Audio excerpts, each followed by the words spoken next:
Sevgili vatandaşlar, hürmetli adamlar. Yurdumuzda bahar faslının ilkinci günlerinde mehriban enerimizin, gelin kıyılarımızın bayramı, halkara Zenalar günü giyinden belden geçiliyor. Bir karar devletin tədi eyyamının kalkınışı doğrunda belent ruhlu, pekidi, ahlak, çeperelli Türkmen dinanlarının sarpazı belin tutuluyor. Durlukada zahmet çeken dinanların zahmetine ulu hormat koyulup olur için ehli şertler hem görediliyor. Fırsattan peydalanıp nurana yüzlü mehriban ene mamalarımızı, bahtiyar gelin kıyılarımızı, edir uyuyorlarımızı, ne hem bağlacık kıyıcı ağaçlarımızı, acayip bahar bayramı halkara dinanlar günü bilen tüy sürükten kutluyor. Edir vatandaşlar. Atavağlarımız dinanlara sarpa koymak.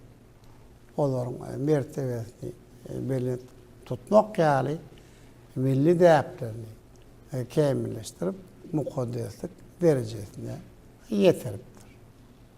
Türkmen halkı yine mamalarımıza, mehriban zinalarımıza maşgalı olacağının, maşgalı avadansının iyi sökmünde garap geliptir. Mehrim yine o pali bir yağan yollaşa, mehriban uya olan aretin hormat asırlardan aşıp halkımızın asırlı değerler yok bunlar. Bizim hem günlerimizde geliptir. Ondan sonra yaşayışı peşkeş veren yine hem işe de takdim etmeli, mukaddesliktir. Ol vatanı, yurt, toprak bilen dengem derecede koyulandır. Yine toprak diyen düşüncem yönü yerden dörenim değerler. Şahirin dili bilen aytsak biz enani dünyanın hem görkü hem durukı asaklayan eneleri beğendirmek, razı etmek en ulu hem bağıttır. Enelerin hem ak patası, alkışı hem yollarını açıyan kudret hem hasap ediliyor. Olmakta adamlar. Karasız baki bir taraf Türkmenistan, bir de uvatlı at muradın mekanı eline halkara dinalar hem günün bayramçılık davaları giyinden toyuluyor.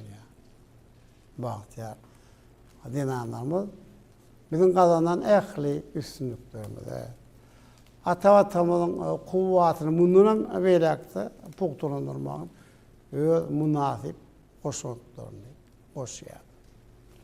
Milli değer desturlarımızı ayağını saklamakta onların hayatının hem orni bağırdır.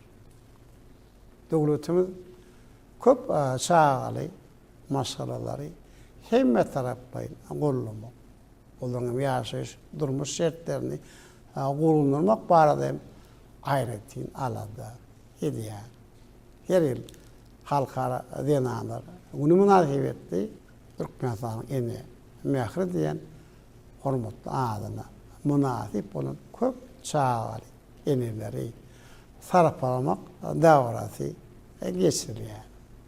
Köp çağalı maşkına ulen toporunu yok var amatıkları olan teyada öylerin hem asırları koğuşuluyor. İnni Türkmenistan'ın prezidentinin adından yurdumuzun zinanlarına pul savutlarını koğuşulmak hem asırlı devede öğürlü.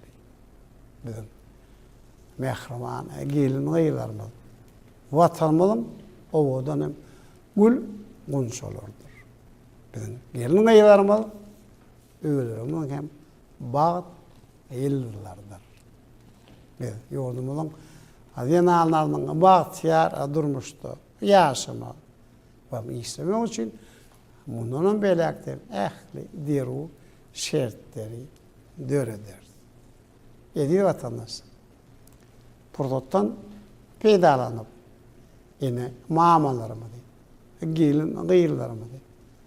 Bir bağlacık hem gıyırcağızlarımı değil, ehli zinanları yurdumuzda halkara derecede giyinden belirleyen halkara zinalar. Güne veren yendiriyadaki hem tüy sürüktün, guttoya. Yurdumuzun ehli zinalarını bir can sağlık, eksilmez bağıt, maşgul olacaklarının avadan hem bolmağını arzu ediyor.